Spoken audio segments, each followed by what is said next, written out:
নমস্কার। শ্রী শ্রী ঠাকুর, শ্রী শ্রী মা ও স্বামীজির চরণে শতকোটি প্রণাম। আমার ভিডিও ভালো লাগলে লাইক কমেন্ট করবেন, আর প্লিজ সাবস্ক্রাইব করতে ভুলবেন না। আজকে শ্রী শ্রী স্বামী বিবেকানন্দের অমৃত কথা বলবো। স্বামীজি বলেছেন, ভারত কি বুদ্ধিবৃত্তি শূন্য, কলা কৌশল শূন্য? তার শিল্প, তার গণিত, তার দর্শনের দিকে তাকালে কি তাকে কোনো বিষয়ে ছোট বলতে পারেন?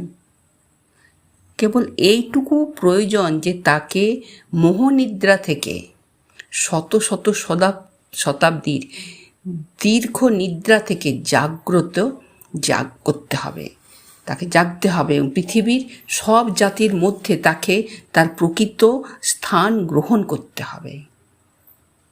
নতুন ভারত বেরুক লাঙল ধরে চাষার কুটির ভেদ করে, জেলে মালা মুচি ম্যাথরের ঝুপড়ির মধ্যে হতে, বেরুক মুদির দোকান থেকে, ভুনাওয়ালার উনুনের পাশ থেকে, বেরোক কারখানা থেকে, হাট থেকে, বাজার থেকে, ঝোড় জঙ্গল পাহাড় পর্বত থেকে।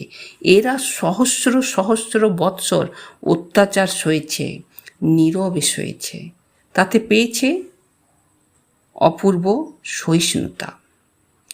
তাদের হয়েছে সনাতন দুঃখ ভোগ করেছে, তাতে পেয়েছে অটল জীবনী শক্তি।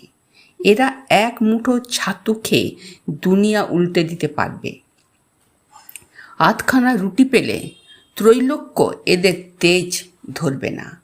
এরা রক্ত বীজের প্রাণ সম্পন্ন, আর পেয়েছে অদ্ভুত সদাচার বল, যা ত্রৈলোক্যে নাই।